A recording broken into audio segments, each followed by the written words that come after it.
bahwa kalau saya mau nyumbang jembatan sebuah desa perlu duit misalnya 200 juta, itu saya tembak SDB pasti menang.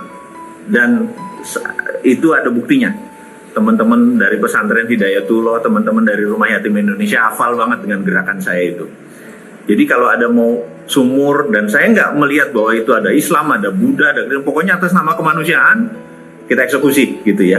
Jadi saya pakai itu untuk sarana itu. Nakal sih ya. Nah, sekali lagi saya bilang ini mohon maaf.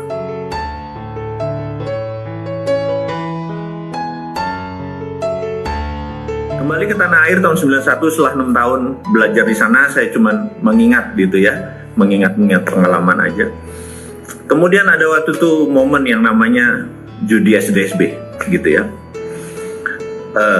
Saya nggak tahu judi SDSB itu apa, saya cuma tahu kalau pasang 4 nomor bayar 400 kali, kalau bayar menang 3 dari pasang 3 dapat 250 kali kalau nggak salah, kalau pasang kena 2 nomor bayar 60 kali. Saya lihat, terus saya tanya gitu ya, sejarah-sejarah yang lalu saya hitung sembarangan gitu. Lalu keluarlah beberapa probabilitas. Contohnya gini, ini sekali lagi saya mau menceritakan bagaimana cara saya berpikir. Jadi ada yang sebel, waduh kok Mardigu ternyata pemain judi gitu ya. Saya nggak pernah berjudi. Cuman kalau saya bermain di dunia begituan saya nggak pernah kalah gitu aja. Nah, yang saya mau bantu adalah menceritakan adalah begini. Kalau sudah 3 kali keluar ganjil, misalnya 27, kemudian 17, kemudian 31 gitu ya. Maka chance keluar genap itu lebih besar daripada chance keluar ganjil gitu ya. Itu cara menseleksinya. Kemudian angka besar di atas 50 atau di bawah 50. Kalau sudah 5 kali di atas 50, maka chance keluar kecil. Jadi kombinasi setelah dipecah gitu ya. Ternyata kalau kita masang 1 kan dibayar 60 kali.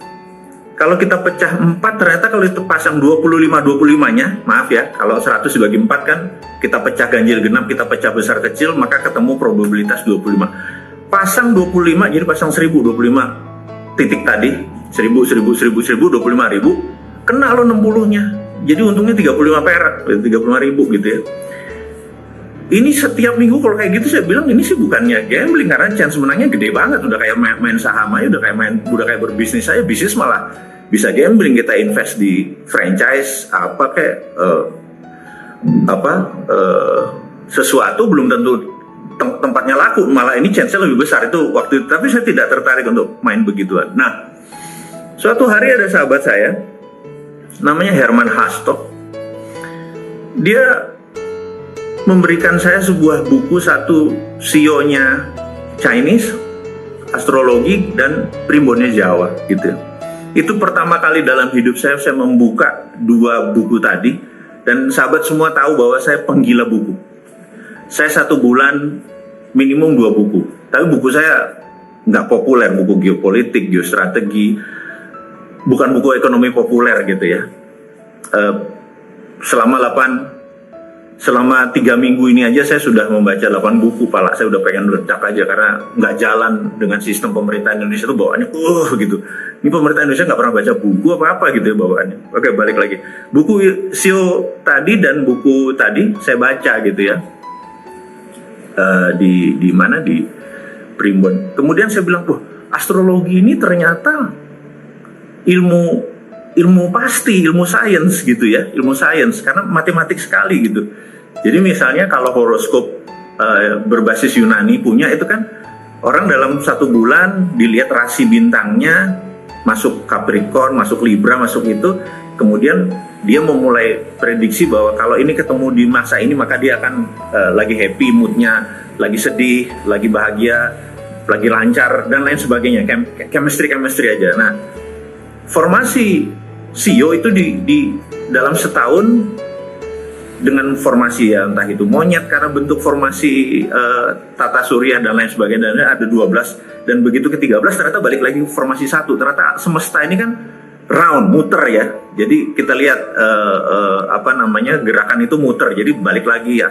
horoskop yang 12 balik lagi, CEO yang 12 balik lagi gitu, dan lain sebagainya. Nah, ini adalah latar belakang lahirnya apa yang kita mau ceritakan setelah ini gitu ya. Jadi saya sangat tertarik sama ilmu pasti, science. Jadi bisnis adalah science, psikologi bagi saya adalah ilmu pasti, karena abis ini pasti begini gitu ya kira-kira. Nah, teman-teman, jadi dengan pengalaman saya tadi di dunia gelap,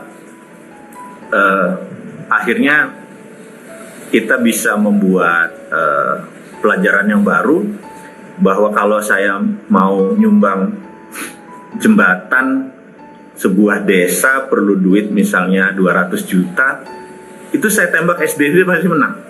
Dan itu ada buktinya. Teman-teman dari pesantren Hidayatullah, teman-teman dari Rumah Yatim Indonesia hafal banget dengan gerakan saya itu. Jadi kalau ada mau sumur, dan saya nggak melihat bahwa itu ada Islam, ada Buddha, ada pokoknya atas nama kemanusiaan kita eksekusi gitu ya. Jadi saya pakai itu untuk sarana itu. Nakal sih ya. Nah, sekali lagi saya bilang ini mohon maaf. Sahabat saya akhirnya meneruskan rumus tadi, namanya Herman Hastor. Jadi begitu di Indonesia dilarang tadi judi togel atau SDSB tadi udah dilarang, teman saya menggunakan strategi ini untuk Toto Singapura. Jadi setiap hari Kamis nama dia keluar Herman Hastor. Sampai saat ini tajirnya minta ampun tuh orang, karena chance menangnya dia adalah 99% gitu. Jadi setiap minggu dia bawa pulang uang dari Singapura ke Indonesia sampai sekarang. Dan dia masih kontak dengan saya, dan saya tidak pernah bermain lagi. Memang saya bukan pemain begituan. Tetapi yang saya mau menceritakan adalah, bagi saya matematik itu sangat simpel, bagi saya ilmu analitik itu sangat menarik gitu ya. Ini kita selesai dulu di situ. Kalau ada yang mau main capsa, cauti, mau main hal-hal itu, kita mainnya jumpa darat.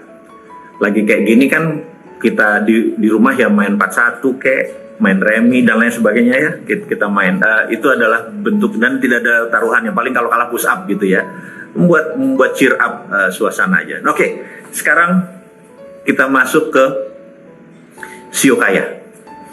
Jadi saya dan sahabat saya Mas Kirdi Putra punya karakter yang berlawanan. Kami tuh sudah 20 tahun berbisnis bareng. Satu syaratnya, kami nggak boleh satu kantor. Kenapa? Karena karakter kami berlawanan. Pasti berantemnya. Contohnya gini, saya ini global, orangnya global. Partner saya, Mas Kirdi, itu orangnya detail. Bisa dibayangkan, saya kalau ngomong kalimatnya simpel. Pokoknya saya nggak mau tahu ya, saya pengen anu. Bagi orang detail, kata-kata nggak mau tahu mau anu tuh apa? Dia minta lebih rinci lagi, gitu ya, lebih rinci lagi. Kemudian saya ini risk taker, dia safety player. Jadi dia kalau belum, bos, ini belum detail nih, ini belum pas nih, dia harus secure. Saya beta aja, saya eksekusi. Itu kalau bisnis. Karena itu kami udah 20 tahun. Jadi ingat bahwa untuk Anda sukses, Anda bisa melakukan apapun sendiri. Contohnya, Anda bisa jualan kacang, Anda menjadi sukses. Anda berbisnis properti sendiri, Anda bisa sukses. Tapi menjadi milioner dan menjadi bilioner, percaya saya, Anda perlu tim. Nah, tim seperti apa yang Anda butuhin? Percaya saya, tim yang Anda butuhkan adalah tim yang oposit dengan Anda. Itu berita buruknya. Maksudnya oposit gini, gimana? Karakternya berlawanan. Kalau Anda orangnya suka nabung, pelit, gitu ya, ambil kata ekstrim aja, suka nabung, pelit, sangat calculated gitu ya. Apa yang terjadi kalau karakter teman Anda atau partner Anda seperti itu juga, hitung-hitungan juga, dan lain sebagainya. Nggak pernah jalan itu usaha Anda. Dan Anda cari orang seperti apa? Anda cari orang yang berlawanan dengan Anda, yang suka pamer, yang suka show off, yang suka belanja, yang nggak bisa nabung. Karena orang kayak gini selalu up to date dengan informasi, selalu up to date dengan fashion, dan selalu bisa melihat sisi positif. Sementara kita orang-orang yang pelit seperti saya ini adalah selalu melihat dari sisi negatif gitu ya. Nanti kalau hujan gimana? Nanti kalau banjir gimana? Nanti kalau coronavirus 70.000 gimana? Ngerti nggak? Itu sifat alami saya. Ada sifat seperti sekarang yang pemimpin sekarang nggak kok. Corona itu nggak mematikan, cuma 2% gitu ya. Jadi kalau kena 100 orang cuma 2 orang gitu kan gitu. Walaupun kalau orang seperti saya bilang, gimana kalau nanti 100.000, 2% itu kan 2.000 kan banyak. Rumah sakit aja nggak cukup dan lain sebagainya. Oh, nggak bakal ke sana, itu yang positif gitu. Kebetulan yang positif ini adalah pejabat negara gitu ya. Bisa dibayangin kalau yang positif, yang negatif seperti saya, bawaannya kan pengen perang sama Cina, pengen perang sama Amerika, bener nggak? Pengen mendirikan kedaulatan sendiri gitu. Mana mau saya bergabung sama Cina atau Amerika gitu ya. Ini contoh aja, karena sifatnya adalah safety, sifatnya adalah pelit tadi gitu ya. Ngapain harta gue dikasih ke Amerika gitu ya? Ngapain bangun jalan tol pakai duitnya Cina? Itu contoh-contoh saja gitu ya. Jadi sekali lagi, bukan apa-apa. Pada saat orang seperti saya, si Sontoloyo ini jadi, negara ini pasti gemeteran karena bawaannya pengen perang aja sama negara-negara penjajah itu gitu ya. Orang kayak saya ini kayak Soekarno lah kira-kira, bawaannya pengen meledak-meledak gitu ya.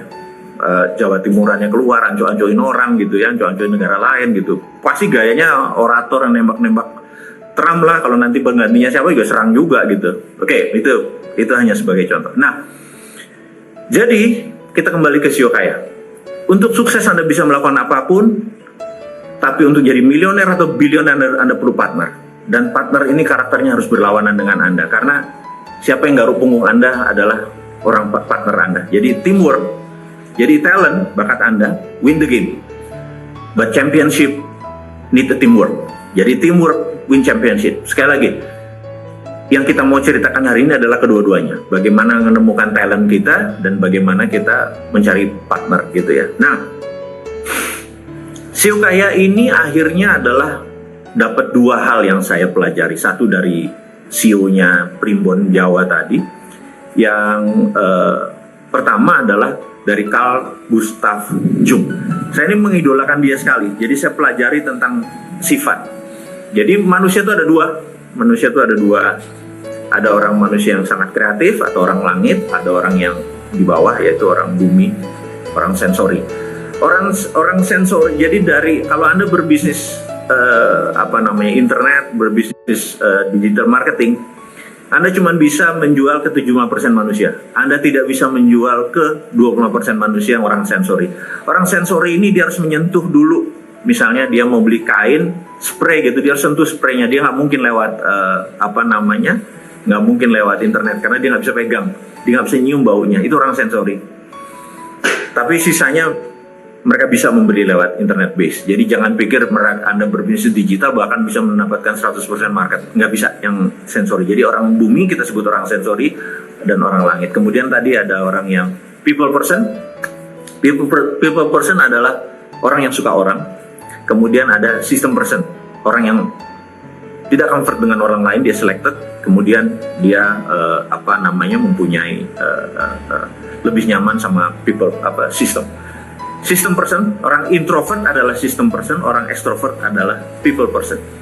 Dan tidak ada orang yang 100% extrovert, tidak ada orang yang 100% introvert. Ini saya harus cepat sekali.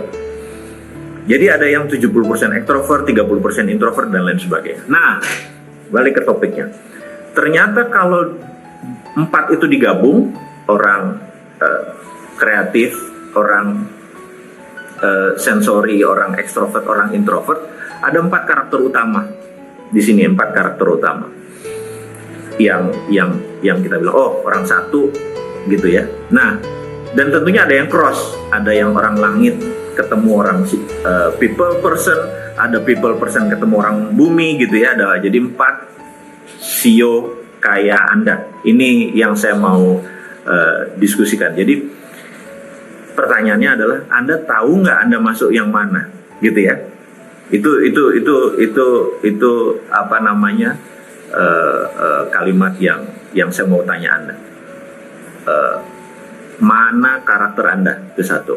Tapi nanti jangan bingung karena kita ada di siokaya.com, Anda masuk sana Anda udah tahu nanti karakternya. Nah, kemudian ada elemen. Nah, ini menarik nih elemen ini. Jadi elemennya begini. Di Xiu-nya Lao punya, si I Ching punya, China punya, yang sudah ribuan tahun itu punya 5 Earth, Wind, and Fire, punya elemen 5. Ternyata Jawa, kita memakai Astabrata itu ada 8. Ini yang saya pikir, saya terkaget-kaget, ternyata kita punya kekayaan tanah air ini lebih gila daripada negara lain. Jadi saya gabungkan Carl Gustav Jung tadi dengan Astabrata. Ini yang ketemu hal yang menarik. Jadi menariknya begini.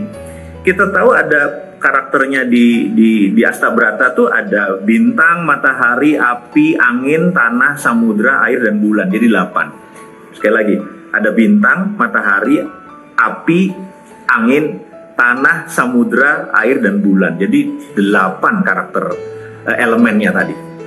Ini yang membuat saya terkaget-kaget. Begitu 8 karakter, 8 Carl Gustav Jung digabung sama Astabrata, karakternya menarik gitu ya. Sehingga begitu Anda nanti memasukkan data Anda jangan kaget. Nanti ya, sabar. Anda tahu bahwa ternyata saya ini risk taker gitu ya.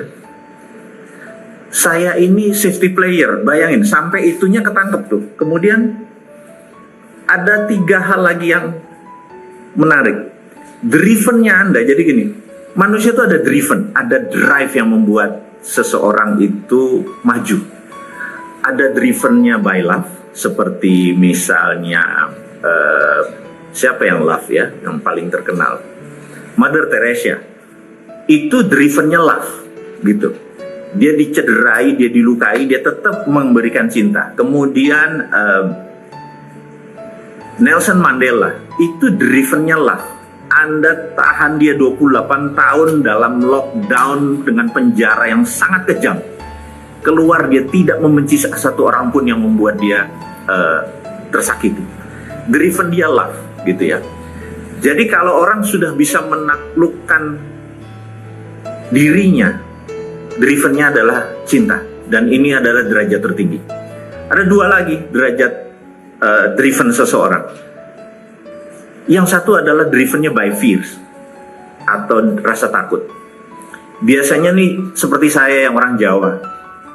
Karena ajaran saya orang Jawa kebanyakan adalah ojo ngono, ojo orang ke-10 baru itu ini boleh gitu ya. Jadi jangan. Nah, sehingga kalau mau bergerak itu sebenarnya ini boleh nggak ya? Ini boleh nggak ya? Kebanyakan jangannya gitu ya. Jangan sayur ya, bukan. Maksudnya jangan beneran ya. Jadi saya mau mengingatkan bahwa ajaran dari Jawa membuat banyak sekali orang takut membuat keputusan karena banyak jangannya. Ojo gitu. Coba aja. Ya saya mungkin yang dididik seperti itu. Nah, driven kedua adalah anger. Karena keadaan gitu ya. Di bawah tekanan, pressure, dia marah, anger gitu. Nah, yang membuat dunia ini muter adalah orang yang punya driven anger dan fears gitu ya. Jadi Soekarno di penjara, drivennya marah gitu ya, anger gitu ya. Saya drivennya anger. Saya kasih tahu, saya drivennya anger. Apalagi tahun 2017, Anda tahu ya, tahun 2017 ada yang namanya Rinso itu kan. Anda tahu semua saya anti BUMN kan? Ya, anti BUMN. Jadi BUMN itu adalah state capitalism. Saya itu pokoknya berbau kapitalisme anti aja. Terus udah tuh bayangin, negara itu kan regulator. BUMN itu operator. Begitu BUMN di bawah kementerian, dia regulator, dia operator, Anda bayangin. Terus kemudian sama Rinso yang menteri sebelum ini itu dikonsolidasi lagi kerjasama antar BUMN, itu namanya kartel. Saya ulangi lagi ya, sudah dia operator, dia regulator, terus kerjasama antar BUMN, itu namanya kartel. Gara-gara sontoloyo borokokok seperti itu, swasta nggak bisa bergerak karena semua pekerjaan dikasih sama BUMN aja, gitu ya. Dan tidak ada yang teriak lagi bahwa itu kartel. Negara dikelola kartel tuh udah saya bawaannya, gue pengen mau ngomongnya apa gitu ya. BUMN itu banyak, Temasek ya BUMN, Kasanah di Malaysia ya BUMN, tapi tidak di bawah kementerian. Tidak ada yang bukain pintu selamat pagi bapak, selamat pagi ibu. Ini di bawah kementerian, bayangin. Regulator sama operator jadi satu. Jadi saya pikir ada nggak pas nih. Terus kerjasama antar BUMN. Jadi saya waktu itu tahun 2017 keterlaluan nih, dan tidak ada yang ngomong lagi. Mungkin karena muscle knowledge terhadap bernegaranya memang beda. Nggak ada yang ngomong, saya teriak-teriak sendiri. Jadi saya ini adalah singa tua yang luka turun gunung ya, karena saya pemarah ya, bawaannya meledak-meledak. Tapi saya mau marahnya elegan, pakai video gitu kan, pakai tulisan. Dan saya akan terus sampai 1000 video ke depan. Sekarang masih 250. Tenang sahabat semua, masih ada 750 lagi di kepala saya bisa pindahin. Ini bukan saya tidak bercita-cita menjadi politikus, saya tidak bercita-cita ingin mendapat jabatan politik atau jabatan publik. Saya ini seorang introvert, saya nggak mungkin bisa melayani apalagi menyoto Pak Jokowi gitu ya. Orang ini luar biasa gitu ya. Karakter saya kalau mau Pak Jokowi ya 180 derajat beda, dia ini humble, saya enggak. Saya rada-rada, ya saya sontoloyo gitu ya. Saya ngomong apa adanya, beliau sangat runut gitu ya. Jadi bayangin, yang menang adalah orang yang populer seperti dia. Jadi contohnya ya, Pak Jokowi kalau ketemu 10 orang gitu ya, nggak pakai sepatu. Pak Jokowi adalah orang yang sangat rendah hati. Dia bisa copot sepatunya supaya dia bisa sama dengan 10 rakyat tersebut. Itu saya angkat topi, karena saya nggak mungkin kalau saya ketemu 10 orang tidak pakai sepatu, saya nggak bakal copot sepatu saya lebih mending 10-10-nya gue beliin sepatu. Lah itu kan beda. Gimana gue bisa jadi presiden? Gak cocok. Gue beliin tuh semua gitu kan, negara habis duitnya. Gak punya rumah, tak beliin rumah gitu. Bukannya saya juga nggak nih, gue nggak punya rumah, gue tinggal di istana negara gitu ya, gue tinggalin rumah gue. Nggak gitu ya, sebentar. Kita akan balik lagi. Gue bawaannya kenapa ngomong politik lagi sih? Ini kita mau bisnis ini, mau sugih dengan cara yang benar. Nah, tadi kita tahu bahwa kalau kita tahu karakter kita bahwa kita adalah people person, kita extrovert, terus kita bilang, wah saya mau digital marketing. Sorry to say, maaf, ngapunten, Anda nggak akan sukses. Karena digital marketing cocok hanya bagi mereka yang introvert, gitu aja. Digital marketing bukan untuk extrovert. Bukan Anda tidak sukses, tingkat kesuksesan Anda rendah, gitu aja. Nah, jadi sekali lagi sahabat semua, CEO Kaya adalah tempat Anda menemukan karakter sukses Anda, horoskop sukses Anda, gitu ya. Nanti ini gratis, tenang aja. Anda pencet ke ceokaya.com, kemudian Anda masukkan 12 pertanyaan, kuesioner, tidak lebih 5 menit, pakai hati tentunya. Kalau perlu lebih dari 2 hati, hati-hati, biar sedikit romantis sedikit. Lalu kita isi formulir tersebut, nanti Anda akan ketemu 3 karakter. Dan itu bukan karakter utama Anda, jadi satunya karakter utama Anda, 2 adalah wings-nya. Jadi ini belum detail, ini hanya membuat Anda jadi kenal. Kemudian kalau karakter Anda adalah A gitu ya, saya kasih contoh, atau B gitu ya, apa sih? Anda cek di Narapati, di Instagram Narapati-ID, Narapati-ID. Di situ ada 8 karakter yang, oh saya tuh ini gitu ya, strength-nya saya di sini, weakness-nya saya di sini gitu ya. Nah, kalau Anda mau tahu lebih dalam lagi mengenai misalnya job saya ini match nggak, atau profesi saya ini match nggak dengan saya gitu ya. Nah itu pertanyaan lebih dalam lagi. Terus atau saya mau bisnis apa yang match dengan CEO Kaya saya gitu ya. Ini lebih dalam lagi. Sekali lagi itu pelan-pelan nanti akan sampai sana. Nah, atau suatu hari Anda punya tim, misalnya punya tim ya, punya tim. Tim ini ada 8 orang. Anda mau melakukan mutasi. Mana yang akan saya naikkan? Mana akan saya pakai ini? Anda cek satu-satu sionya dia, nanti kita tahu ada beltnya. Jadi gini, manusia itu ada sabuk putih, sabuk hijau, sabuk hitam gitu ya. Kalau putih Anda baru mulai, kalau hijau Anda berpengalaman 2-3 tahun, kalau hitam Anda berpengalaman lebih dari 7 tahun. Jadi yang sabuk hitam adalah orang yang sudah memenuhi the rule of 10,000 hours. Jadi sekedar ingat, rule of 10,000 hours adalah untuk mereka yang black belt. Oke, rule of 10,000 hours itu apa gitu? Anda kalau mengerjakan hal yang sama selama 10.000 jam, Anda baru disebut black belt person. Jadi misalnya Anda main gitar setiap hari 8 jam. Selama berapa? Kalau dikalikan ini, selama 1.000 hari ke depan, itu udah 8.000 gitu ya. Selama mungkin 2.000 hari ke depan, Anda hitung sendiri itu, 8 tahun gitu ya. 7 tahun sih angkanya. Itu Anda baru disebut maestro gitar gitu. Anda 7 tahun setiap hari lihat internet update status, nah Anda baru disebut netizen yang sebenarnya, netizen sejati gitu lah kira-kira. Saya sekedar mengingatkan rule of 10,000 hours ini, misalnya Beatles tahun 58 sampai 63, dia tiap hari main di gang, main di bar, main di selokan, main di bawah tanah, di gorong-gorong. Dia tak musik, oh kalau kayak gini dilemparin batu, oh kalau kayak gini orang joget, kalau gini orang ketawa, kalau kayak gini orang seneng gitu ya. Dia sampai ketemu di bawah sadar dia, sudah jadi mustika dalam dirinya.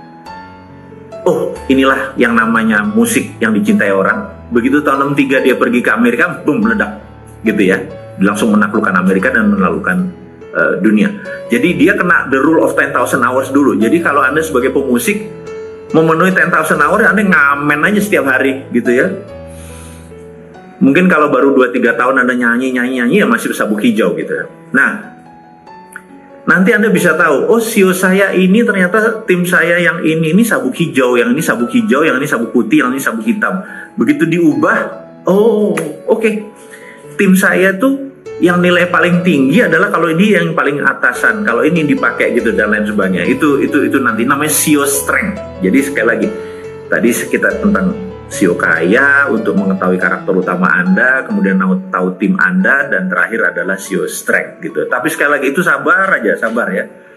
Ini semua masih pelan-pelan. Hari ini kita berusaha berbicara hal yang tidak ada hubungannya dengan yang tegang-tegang, yang corona, tidak ada hubungannya tentang bisnis yang lagi drop, saya tahu gitu ya.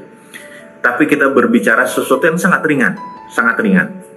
Jadi tentang latar belakang pentingnya dan fanatiknya saya di dalam menggunakan rumus sukses ini. Saya sangat fanatik dengan ilmu saya sendiri. Dan setelah 4 tahun saya urek, akhirnya ketemu formasi, yaitulah yang di .com ini, yang siokaya.com ini adalah ilmu benar-benar dari langit. Saya dan Mas Kirwi mentumpahkan ilmunya di situ, benar-benar asli produk Indonesia, gabungan antara Carl Gustav Jung dengan Asta Berata, dan Anda bisa terkaget-kaget dengan apa yang terjadi pada diri Anda setelah memahami strength-nya Anda. Dan partner sekarang, saya mau ini di closing-nya kita, di ujungnya kita. Jadi nanti ada rumus 1, 2, 3. Sekali lagi, untuk sukses Anda harus memahami rumus 1, 2, 3. Rumus 1, 2, 3 itu dalam organisasi Anda harus ada orang langit, harus ada orang manajemen di tengah, dan harus ada orang bumi. Itu syaratnya, gitu ya. Itu syaratnya. Tapi itu di sesi nanti. Sesi hari ini saya cuma mau menceritakan bahwa kaya itu mudah kalau Anda berada di tempat yang tepat. Pertanyaannya adalah, Anda itu sudah di tempat yang tepat belum? Gitu ya. Tempat yang tepat itu apa? Anda udah kenal belum karakter Anda? Gitu.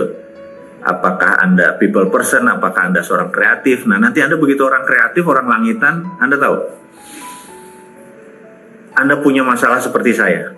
Saya ini orang kreatif dan orang sistem.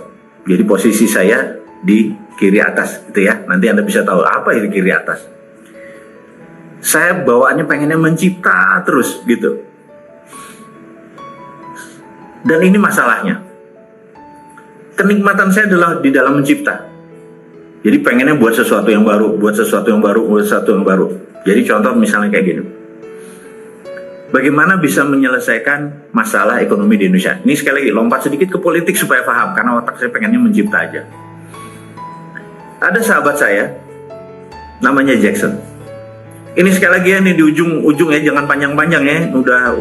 Udah menyita waktu sahabat semua. Di hari Minggu harusnya Anda olahraga atau apapun, tapi harus mendengarkan saya, jadi terhormat sekali saya. Saya mau menceritakan sedikit mengenai sahabat saya namanya Jackson. Jackson ini lahir di Malaysia dan dia sangat ingin bekerja dia pengen ke Cina. Tapi waktu dulu Malaysia itu tidak punya hubungan diplomatik dengan Cina, jadi dia nggak bisa ke Cina. Ketika dia umur 18 tahun, dia merantau ke Singapura dan menjadi warga negara Singapura 4 tahun kemudian, jadi umur 22. Umur 24 akhirnya dia berangkat ke Cina, karena Singapura dengan Cina punya hubungan diplomatik. Itu adalah tahun 88 gitu. Tahun 89 terjadi sebuah movement di Cina yang namanya Tiananmen. Waktu itu Deng Xiaoping yang menjadi pemimpin tertinggi PKC, Partai Komunis Cina. Si Jackson ini dapat windfall. Kita tahu ya, nanti teman-teman baca bukunya, judulnya New Tiananmen Papers. Menarik sekali buku tersebut, karena tagline di bawahnya adalah a secret meeting that changed China. Jadi sebuah meeting rahasia yang merubah Cina, gitu. Intinya kita tahu bahwa seluruh petinggi Politburo adalah muridnya Michael Hudson. Michael Hudson mengajar lama di Peking University, dan Michael Hudson adalah guru besar MMT, guru besar Modern Monetary Theory. Jadi tahun 89 Cina memutuskan tidak join IMF, tidak join World Bank, tapi menggunakan printing money berbasis MMT. Yang menarik dari ceritanya Jackson adalah di tahun 90-91 itu Cina bagaimana cara mengeluarkan printing money-nya, bagaimana uang ini bisa beredar ke masyarakat supaya masyarakat dapat untung gitu ya. Yang dilakukan adalah kalau Anda punya tanah ini kalau Anda punya tanah ini untuk industri, maka kalau Anda di appraise, dinilai nilainya 1 miliar misalnya, Anda punya tanah nilainya 1 miliar, maka sama bank di Cina dikeluarinnya 1,5 miliar, gitu ya. Saya ulangi, kalau di Indonesia rumah properti Anda nilainya 1 miliar, uangnya cuma 70%, benar nggak? Kalau di Cina waktu itu keluarnya 1,5 kali, gitu ya. Sehingga ekonomi Cina tumbuh dengan cepat. Pertanyaan, rugi nggak pemerintah Cina? Bayangin, Anda punya tanah 1 miliar, dikeluarkan duit 1,5 miliar, dan 1,5 miliar tadi dibikin pabrik, gitu ya, di atas tanah tersebut. Kan nilainya di 2,5, 1,5 tambah 1 kan nilainya jadi 2,5. Yang dipinjemin kan cuma 1,5, jadi masih untung, gitu. Negaranya masih untung. Itulah yang menstimulus Cina sampai kencengnya minta ampun itu sampai sekarang, gitu ya. Dari tahun 90-91 itu konsepnya sekarang. Jadi kalau minjem uang di Cina keluarnya bukannya 70% tapi 150%. Nah, karena itu saya punya usul sebenarnya. Pada saat ekonomi lagi susah, kayak saya kan pendukung UKM garis keras gitu ya. Udah Sontoloyo garis lucu tapi UKM-nya garis keras gitu ya. Saya usulkan untuk menolong ini adalah udah print aja duit, gambarnya Jokowi sama Ma'ruf. Ini kan otak saya kreatif nih. Gambarnya Jokowi Ma'ruf, karena nanti masa jabatannya dia berakhir 4 tahun, pokoknya 4 tahun lagi duit itu nggak berlaku aja. Sehingga keluarnya kan sekarang aja. Begitu nggak berlaku, Anda tukar sebelum tutup, Anda tukar habis-habisan. Misalnya Anda punya mobil, kalau mobil atau benda bergerak harganya 100 juta, keluarnya 100 juta. Kalau motor 10 juta ya 10 juta. Kalau punya tanah dan rumah misalnya harganya 500 juta, keluarnya 1 miliar gitu. Syaratnya Anda punya industri yang dibangun. Jadi bukan untuk trading ya, sekali untuk industri yang dibangun dan tidak boleh impor. Nah, itu kan ekonomi langsung tumbuh dalam waktu yang sangat cepat gitu ya. Saya bilang, kok pemerintah nggak mau? Itu yang membuat saya kadang-kadang Jawa Timuran saya keluar, anco-ancoin orang.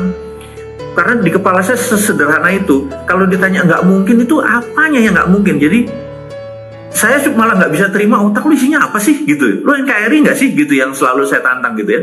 Makanya kalau saya itu karena otak saya kreatif. Jadi saya pikir orang di sekeliling Jokowi yang kurang adalah orang kreatif, orang langit kayak saya ini. Memang sih nggak membumi, tapi ya carilah partner. Jadi gini, untuk membuat orang kreatif itu idenya jalan, perlu orang bumi. Sekali lagi. Jadi saya akan menjadi ideolog aja terus, yang ngejalanin monggo. Siapa yang Anda berniat jadi politikus, ambil Jo, kita punya ilmu, bener nggak? Pakai konsep ini, pakai. Dan saya akan terus saja dari langit turunin ilmu ini, tanpa niatan untuk saya yang harus menjadikan, gitu ya. Atau gini deh contohnya, ini mungkin di akhir, di ujung diskusi kita santai. Ini kalau saya jadi presiden, mungkin presidennya cuma 2 hari aja, nggak perlu lama-lama. Habis itu mungkin saya ditembak mati, mungkin sama DPR apa yang sakit hati, nggak apa-apa juga. Bayangin, udah matinya Syahid, pakai 21 gun salute. Anda tahu kalau upacara militer yang paling dibanggakan sama orang dalam upacara militer adalah penembakan 21 kali der itu 21 gun salute namanya. 21 tembakan hormat itu. Jadi Anda bayangin, Anda udah matinya Syahid, didoain banyak orang, upacara militer, apa nggak keren? Cucu cicit lu bakal cerita terus, walaupun cuma 2 hari jadi presiden. Nomor 1 ya, Perpres, udah nggak usah pakai DPR, putusan presiden Perpu. Mulai sekarang kalau orang kirim duit ke luar negeri, penjara 10 tahun, namanya flight capital. Keluar negeri boleh beli beras, beli mobil, beli apa boleh, tapi bawa lagi ke Indonesia, jangan beli tanah tapi tanahnya di Singapura gitu, nggak boleh. Terus yang kedua, mulai jam 24.00 bunga deposito 0%. Anda bisa bayangin, Anda punya duit 1 triliun, setiap bulan apa setiap tahun Anda dapat duit 50 miliar nggak kerja, toto jadi 0, pecah palakmu, bener nggak? Dan itu ada 5.300 triliun duit di bank. Kalau bunganya 0, separuh aja keluar, ekonomi Indonesia muter dalam 1 hari, bener nggak? Habis itu yang sakit hati nembak Mardigu, jeder gitu ya. Ya wes, mati Syahid kita, selesai. Presiden tuh nggak usah sampai 5 tahun, 2 kali jabatan, 10 tahun, suwen. Mau nolong tuh 2 hari, cukup gitu ya.